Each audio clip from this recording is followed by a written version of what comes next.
Donc, bonjour à tous, dans cette vidéo on va traiter une activité que j'ai intitulée le tour des mouvements, une activité qui sera corrigée et dont la situation initiale et la problématique est une étude de physique basée sur le Tour de France quand il est passé à Saint-Dié-des-Vosges.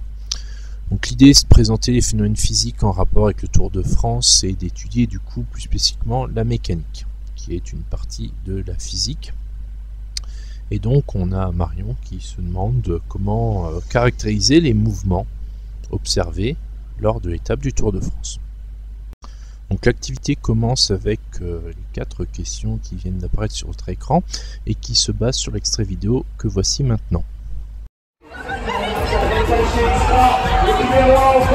Et c'est David France ici. On n'est pas là. Avec fraîcheur, ça va sur le Tour de France. On va faire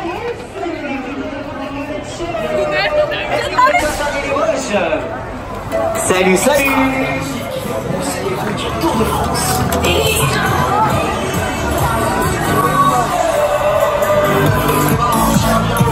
Ouais, c'est ça, ça vient comme ça, oui. Bonjour, salut. La caravane la plus savoureuse fait son entrée devant vous. Levez bien haut les mains pour accueillir nos cadeaux. Donc pour les 4 questions sur cet extrait, les réponses qui étaient attendues étaient les suivantes.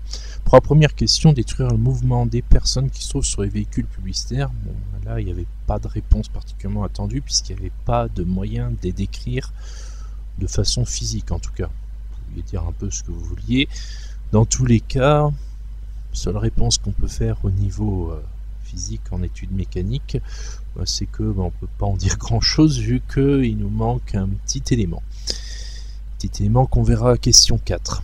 Pour la question 2, cette fois-ci on décrivait le mouvement par rapport à leur véhicule. Alors, les personnes par rapport à leur véhicule, ils ne bougent pas puisqu'ils sont attachés sur le véhicule. Pour la question suivante, c'est toujours décrire le mouvement des personnes sur les véhicules, mais cette fois-ci par rapport à l'église qui était en arrière-plan de la vidéo. Mais là, du coup, les personnes s'éloignaient de l'église puisque les véhicules, ils arrivaient, ils tournaient, puis ensuite ils venaient plus en plus vers le premier plan. Ensuite, ils partaient encore plus loin en arrière. Et du coup, ils s'éloignaient de l'église. Donc les personnes sur les véhicules, ils s'éloignent de l'église également. Et la question 4, comment décrire le mouvement? Eh bien, en fait, petite particularité, c'est que suivant le référentiel, on n'a pas la même réponse. Première question, on ne peut rien en dire puisqu'il n'y a pas de référentiel. Deuxième question, c'était le véhicule, le référentiel, là les personnes étaient immobiles. Troisième question, c'était par rapport à l'église qui était le référentiel, qui était fixe sur le sol, mais là du coup les personnes sur le véhicule s'en éloignaient. Donc le seul moyen de décrire un mouvement, c'est de le faire par rapport à un référentiel. C'était le but de ce premier extrait. L'activité se poursuit avec une seconde partie sur un second extrait du coup. Là, cet extrait va vous montrer le départ de l'étape et donc on va le regarder maintenant.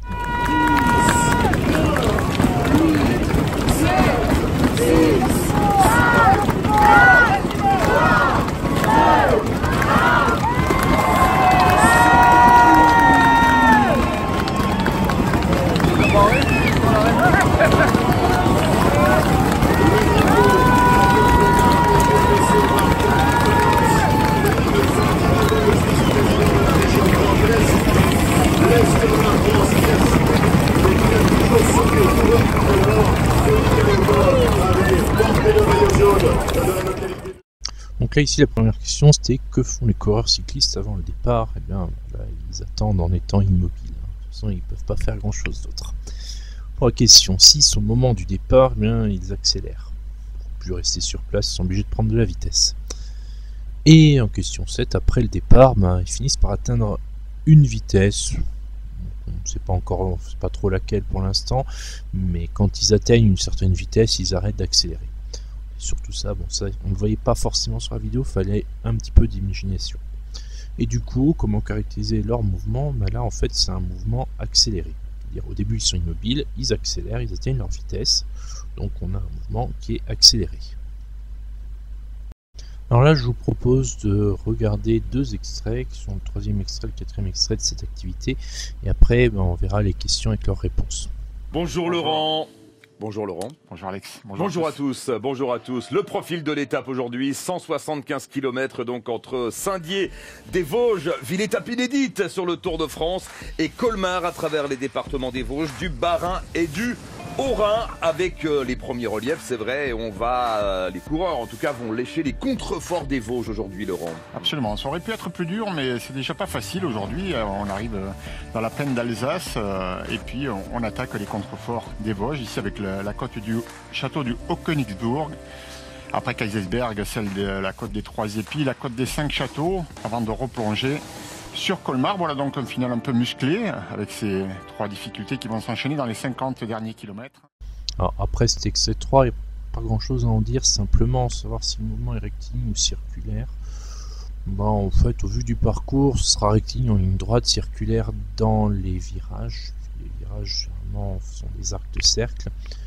Donc là, c'est tout ce qu'on peut en dire par rapport simplement au profil de l'étape qu'on vient de voir. Donc là, on va voir l'arrivée, qui est extrait numéro 4.